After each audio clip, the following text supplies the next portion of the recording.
Hi, I'm Erica from my phone. Welcome to another video. First things first, if you guys can hear a cricket noise throughout this, I don't know why he feels like now is the time to just be so loud.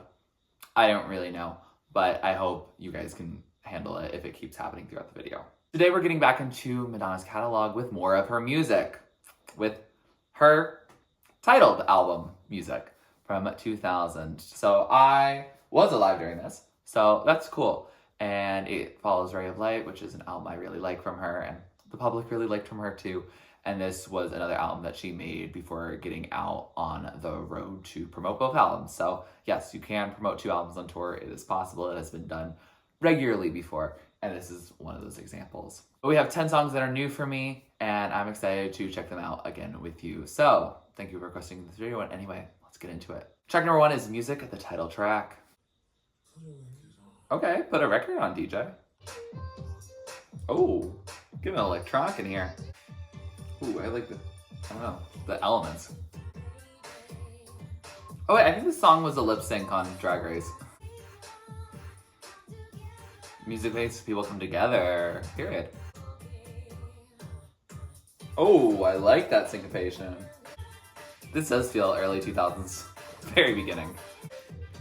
Oh, this vocal filtering, kind of ahead of its time. So that was Music, and that was a lovely way to start the album. I do think I heard this, I think it was on season 9 of Drag Race. I don't remember the lip sync that much at all, but this is a good song. I enjoy it. I like the message of music bringing people together. It does also show that music has a lot of power. It can silence revolutionary voices, and it can also just bring people together. Everyone likes to vibe. A lot of people love concerts. And you might completely disagree politically with people on your left and right at a concert, but you are having a good time nonetheless. I can see me playing this. I see that it is a hit, and I see why it is a hit. It is a fun and groovy song. Sonics are definitely more experimental. It does feel early 2000s, and she definitely could have just influenced the 2000s to go in that feeling of psychedelic vibes that sometimes happens in pop and dance music during that time. I've compared some of her early 2000s output to Radio Disney, which is what I think of because I grew up with Radio Disney, and specifically these CDs that were Radio Disney jams that were pretty old, Hilary Duff and before, and a lot of that sound is very similar. So I can see the influences that probably Madonna gave to them because they saw that it was popular and they took it. If there are other things that were influencing, please let me know down in the comments below. I was 1 when this album came out, so I wasn't really thinking and absorbing music at that time. Track number 2 is Impressive Instant. Ooh. I like this. I do feel like I've made similar noises on my keyboard before. The filter on her voice means I do not know what she's saying. I don't know what she's saying, but I'm vibing. Oh, this acapella moment. Hell yeah. I don't want anybody else. I'm in a trance. Me too. I like the rumba, rumba, rumba. Zumba too? Okay. Bedtime Stories was missing this. So that was Impressive Instant, and that was an impressive 3.5 minutes of time. That was just lovely. I enjoyed that groove significantly. The lyrics are really just about being in a trance and feeling the music. I don't think the lyrics were that deep, and I'm okay with that because the Sonics were giving what they needed to give. I'm going to be kept awake on this project. I recently reacted to Bedtime Stories, and it was definitely very chill, and that's fine, but it was in the middle of the day, and I was like, okay, like, am I going to take an afternoon nap? Right now it's midnight for me. We are getting kept up. We are having a night out, but also on my couch. I liked all the vocal affectations. I normally am not a big fan of it, but I think how committed it is to the bit here, I think helps a lot. She decided to go with this direction on the album, and I like how, at least with the first 2 songs, it's been fairly in the similar vibe, and I could see someone deciding to play this album for a night out if it continues to be like this. And I certainly would not be complaining. Track number 3 is Runaway Lover. Oh, we are bubbling again. Is this Madonna or the Blessed Madonna? I was not ready for that drop. You get your education from your lovers. Oh. Doesn't pay to be a runaway lover. Okay. I feel awake, but I do want to close my eyes during it. It's intense. Just like a ship that's lost at sea. You don't know where you're going. Don't let your anchor land on me, boy. Never get your money back. I feel like we're getting low to the floor on this. Given this quiet part. When's it gonna explode? I can't tell if that was the drop. If so, it was not that distinct. Okay, I think we're back to full. Wasn't really the best run for me. I bet you've met your match. Okay. Girl, that's how you gonna end a song? So that was Runaway Lover, and sonically, we're killing it. The bass drop was not really that big of a thing. I wish it kind of went down and then kind of raised back up very suddenly. I feel like that would have been a good switch up, but I'm not gonna complain otherwise. It was a great song, and lyrically, I also really liked it. It's about being present in your relationships, you know, communicating and knowing what you're after. If you don't care where you drop your anchor, you're really going to just be lost at sea forever. And she doesn't want his lack of plans or ambition to end up affecting her negatively. That's for me too. I want something serious. I don't want you to be like, oh, maybe I care about you, and then run away. Don't run away. It doesn't help you learn for your future relationships, and it doesn't help the people that you interact with their future relationships. You can be casual or polyamorous or whatever, but you gotta communicate and you gotta be genuine in your attentions. If you're not genuine, then how are we going to survive? But yeah, a lovely song. I am vibing to this record heavily. And I'm so glad that Madonna made this music for me, because track number 4, I deserve it. Oh, we slowed it down. Oh, we're getting to 2000s ballad territory. She sounds like Sheryl Crow here. This reciprocity of praying and crying and all that. Ooh, we got a little bit of siren vibes here. All the pain was worth it. Okay. Okay, we're vocalizing interestingly here. So that was I Deserve It, and that was a chill change of pace. Definitely not the club bangers that the first 3 songs are, but I don't mind. We can have versatility on a record. We can have variety. We can have diversity. That's okay. The song sounds like a Sheryl Crow song that I haven't heard. It really just fully does, and I wouldn't be surprised if Madonna at some point were to have like pitched it to Sheryl, because it just sounds very similar. I don't know who Sheryl Crow's producers are, but I grew up listening to a lot of Sheryl Crow. So I'm very much like, this sounds familiar. The song is about traveling through life. There's many struggles you've dealt with, but at the end of the day, having no regrets because it's led you to this point. And that's a lovely message. It says on Genius Lyrics that it's either dedicated to her then husband or to her son, because she stated that it's dedicated to one or the other on different occasions. So I'm not fully sure, and maybe it's just a changed dedication over time.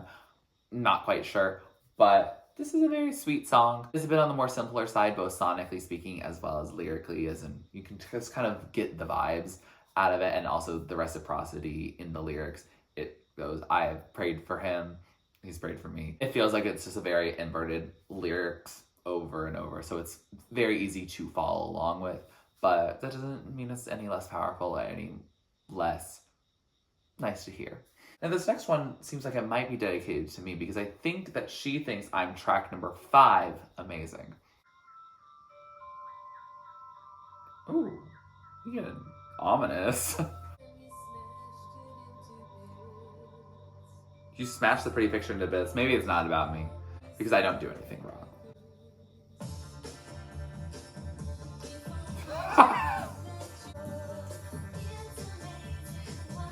I guess we're dancing again. You took the poison arrow and aimed it at my heart, girl. Oh, she just can't let him go. Ooh, pause for effect. That was amazing, and I found it pretty good. I don't know if I would call it amazing, but I really liked it. It picked it up, and it did a good switch up of chill to not so chill. The song is about falling in love for someone that maybe is not the best for you. I know. Follow the warning signs and realize that maybe not every person that you might have feelings for is someone who those feelings will be in good hands. It's a fun song. I enjoy it. I found out while looking at the lyrics that this song has never been played live because the label wanted to push this song as a single, but she wanted Impressive Instant to be pushed as a single. The label had the idea of filming her on tour to promote that single, releasing that as the video. And so she cut it from the set list, and she has not played it since. Pretty impressive, honestly. I'm pretty impressed. But the song is fun. I would love to see it live. I could see a drag queen doing it live. Drag queens can do it, and they won't release it as a video, probably. I don't know. I'm not going to push anything past Warner or any major label because I know that major labels can be very greedy. It's true. It's just common knowledge. That's not me roasting them. It is just very publicly accessible information. But I enjoyed it. It got me back into the upbeat part of this record, which so far is a lot of the record besides I Deserve It. So we'll see if that continues or if we're going to get more of that more stripped back sound. It's going to be a coin toss. I also know that the song is not about me because she's talking about a boy that she can't help falling in love with. And I was one. Madonna, there's an age gap that I don't want to get into. I'm not making toxic moves as an infant. I'm making baby moves. But you know, maybe I'm not flawless because track number 6, Nobody's Perfect.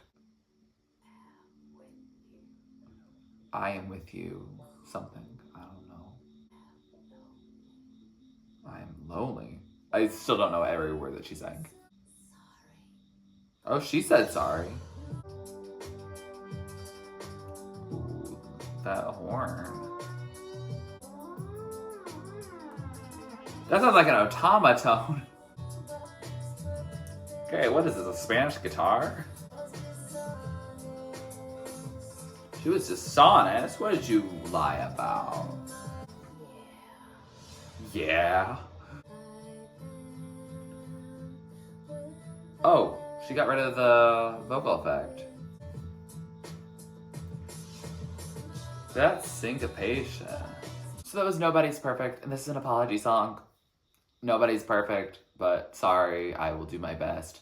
Cool, I am when I'm with you. Cool, I'm not when I'm not with you. This is an apology to her lover, and it's a very unique experimental track given the heavy vocal effects on it and its slower pace. It definitely feels like she's trying to do a mashup of this era with Bedtime Stories, giving that slow, groovy vibe to it. But it is a bit funky. It is a bit, I don't know, electronica. I think that's the genre that she did a lot on American Life as well. It's giving that vibe. This would make a much more unique remix with the Hannah Montana Nobody's Perfect than the Ticket Bow remix of Madonna and Rihanna that I was mentioning before on Bedtime Stories, that it might already exist. But Nobody's Perfect, this probably doesn't exist, and it probably won't sound the best, but I would love to see if it does work. I think the song is so far probably one of my least favorites on this record.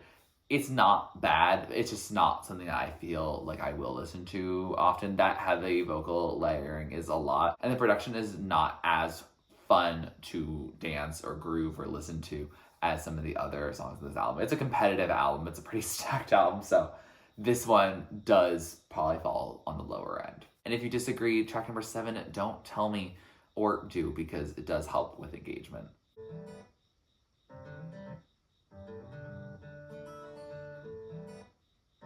Oh, was that intentional? Girl, I thought something was wrong with my speaker. Oh, we're getting into Sheryl Crow vibes again. Oh, she's a singer-songwriter now. Love isn't true, it's just something we do? Please don't tell me to stop. Okay. This sounds a little familiar, but I don't know if it's just the influences or the song specifically. Something that we do. Tell me everything I'm not, but don't ever tell me to stop. So is that a string instrumentation as the outro? Or maybe some woodwinds? Those don't tell me, and that was a fun song. I found out while looking through the lyrics that it was originally written by Madonna's then brother-in-law. She fell in love with that track and she was like, no, I'm gonna make it pop and fun and work for me. And she really made it work for her. This is so interesting, having all those like cut off moments in the production, and also the vibe. It's still Sheryl Crow vibes. It's also with this sense of, I don't know, a little more funky, more a little folktronica, cyber folk. I'm not sure what all the labels are, but it feels experimental, definitely combining some more acoustic stripped back sounds with the more electronic sounds that I feel like she goes heavy in on American Life, but here it's also very nice, and it does feel like early 2000s, and again, it is 2000. Basically, she's saying, oh, you can say what you want. I am okay with the ridicule. I'm okay with your skepticism, but if you tell me to stop, that will break me, because I want to keep living my life the way I want to. I want to love who I want to. I want to do all of that, and you can mock and you can shun, but if you say that I have to stop that, it's not gonna be good. I like the message of the song. I like the production of it. We'll see in my headphones how grating that cutoff of those riffs can be, but I can see myself really enjoying this song. And the song was very popular too, so apparently a lot of people could get over that too. Track number 8 is What It Feels Like for a Girl. Cut the hair short. Oh, what are we talking about? Ooh, talking about the double standards. Okay, I think she's describing a girl. Ooh, this is a jam groovy vibe. I love this crescendo and this building in her vocals. Okay, break it down, break it down. This instrumental feels so oceanic. So that was What It Feels Like for a Girl, and that was a beautiful song. I have synesthesia, and for the most part, this album has been fairly consistent within that of yellows with bits of other colors. This one, we dove deep into an ocean. I feel like underwater blues and purples and greens, and it's gorgeous. It's absolutely gorgeous. Take my word for it. The song lyrically is also very impactful, talking about how men commonly will be intimidated by women that are successful, that are powerful, that are strong, that are a bit more or a bit extra, perhaps. Saying, could you be a little less? Could you be a little weak when you speak? Ridiculous, but very true. Absolutely factual, based on many personal experiences of the women in my life and Madonna herself. Absolutely believe all of that. And it's disgusting that that is something that does exist in this society. As someone who's socialized as a man, I'm not going to relate to it personally, but it is a beautiful song, and I could see myself listening to it. I think songs that have feminist under or overtones, sometimes they seem like they are made to just relate to the general public. They can be made just to grab headlines or just to say it was in their discography. But I feel like this song in particular feels natural. It feels good. It feels like a strong song on the album, and not one that just had to be pigeonholed in there. You can have a political message. You can have something that talks about underlying issues in our society, and you can do it in a way that feels impactful and not something that you had to force. It was something that naturally came from you, and that is really cool to see. Track number 9 is Paradise, in parentheses, Not For Me. That's an interesting parentheses, girl. I literally thought it was my phone chime. This also feels oceanic. Did we really just dive deep?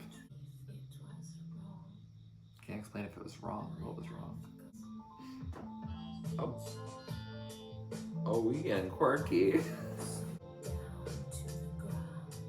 Down to the ground. Go into that trench. Your paradise is not for me. Okay. Talk about a drowned world. Okay, French time. Ooh, that's a real sizzling production.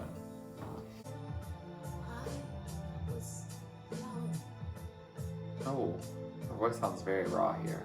So that was Paradise in parentheses, not for me. And I gotta say, I don't think it's for me. This is an ambient track for sure. After reacting to Bedtime Stories and finding out that Bjork wrote a song for Madonna, I now think of Madonna within the context of her contemporaries, and I'm like, oh, this is like a Bjork song, or within the people that Bjork will work with. Very ambient. There's very many synths. I feel like I'm in the deep abyss of like Mariana's Trench or something. And I don't know, that's not a great place to be. That's just very deep and suffocating.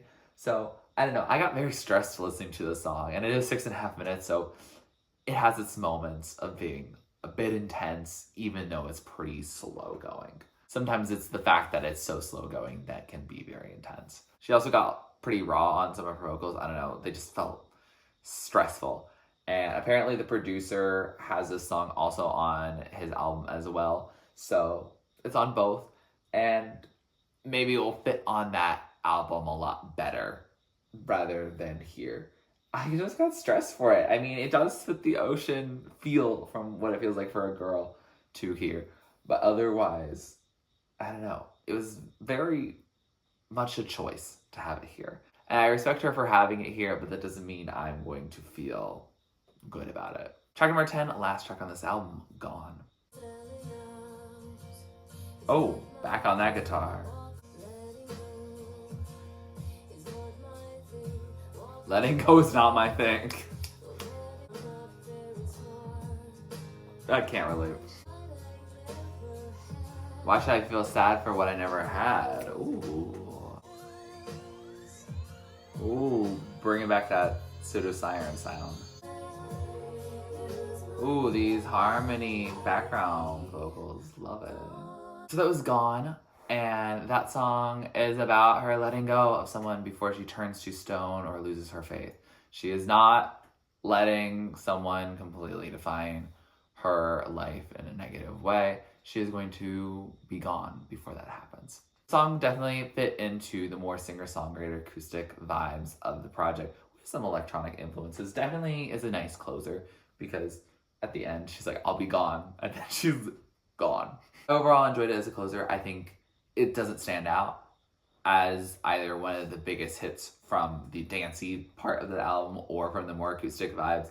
I think it marries the two pretty nicely, and it is a nice listenable track to close out the record. With that, we have finished Music by Madonna, and first and foremost, I have something very random to get out of the way. It has not left my mind since I watched Bowen Yang on SNL be the iceberg that the Titanic hit, and on that Weekend Update SNL special, he specifically says he's dropping an album called Music, and people are like, that's like a big joke. It's called Music, the album. Madonna did that several years ago, probably almost 20 years before he made this segment happen. So yeah, it was a fun joke there, but I wanted to listen to an album that's actually called Music and is actually real and is not from the iceberg that the Titanic hit. And given the fact that I think 2 of the last 3 tracks sound like we're underwater, I think it's relevant to put in this video. But yeah, watch it if you want. It makes me crack up every time. Anyway, back to the actual album that I listened to. This was an interesting experience. Definitely a vibe in the middle of the night. I appreciated listening to this project, and I'm glad that she went back to the studio before touring Ray of Light, because I feel like it's a cool double album moment. This album in itself feels like a side A, side B. I can almost compare it to Hounds of Love from Kate Bush because of those first 5 songs being singles and all the songs are from the first half. And then the second half going in this very experimental direction with the 9th wave. This really only goes weird for Paradise, not for me. But it does go so weird enough for me that I felt like we had entered a completely different record. And the fact that we had the club side and the acoustic side feel like almost like 2 records in one. And I think it makes sense that she's calling this album just music, because at the end of the day, it is all music. It can all be classified as such. And so I can't fault it because it's not an incorrect album title. It's absolutely advertising what you are going to get. You are getting music in this project. After the first few tracks, I definitely was feeling this high. We've gotten these moments. I love this experimental side of her. Sometimes it's going to work and sometimes it's going to not work for me. And that's cool because it's an experiment. And I can listen to something else at any time. She has a massive discography that I can always pick out the hits that I personally find to be hits. But even when it doesn't work, I do love that she is trying. How many albums is she deep into her career at this point? Several. I think maybe 8. I think this is her 8th studio album. So she is not afraid to try something new. And clearly she did. And while this album is definitely not the one that I think most people think of when they think of Madonna, I'm very pleased to have it as a little bit of a hidden gem. With the singles, we have some of the deep cuts. You know, this is a good record. I will say it. Is it the most sonically cohesive? No. Not at all. But I think it lays the groundwork from going from Ray of Light to American Life. It feels as a transitional record, much like Bedtime Stories felt to me as a transition between Erotica and Ray of Light. Music feels like a transition between Ray of Light and American Life, but is also still very strong and a record that I could see myself turning to, at least for some of the songs on it. There's some good standouts on here, and there's some songs that are just chilling, and I'm okay with them because they are chill. They are very late 90s, early 2000s. Again, I keep mentioning Sheryl Crow. It brings a sense of nostalgia to me for that. Sheryl Crow and Rio Disney are what I was growing up on, and this feels like both. So I feel nostalgic listening to a record that I have never personally heard, and that is cool to me. That's a cool experience, and it makes me happy that I still react to albums, because then I get like an experience. I got very excited here, and I enjoyed this record thoroughly, even if Paradise Not For Me scared me a bit. With that said, here are some of my favorites. So the top tier are the songs I love, the standouts, ones I've been playing over and over again. Songs in the middle are songs I like, all of them to my playlist, but they might not be the top of the top. The songs at the bottom are just not really my thing. Doesn't mean it's a bad song, doesn't mean it can't be your favorite, just means it's not for me. And that's okay. I was 1 when this album came out, literally 1 year old. So who are you going to really get mad at? I was just a baby. I'm just still a baby. So yeah, we can move on. If you like this video, please like it, comment down below so you can interact to or do next on my channel. Subscribe to my channel if you're already and you'd like to be. And thanks for watching. This is TurtleStormer. Catch you later.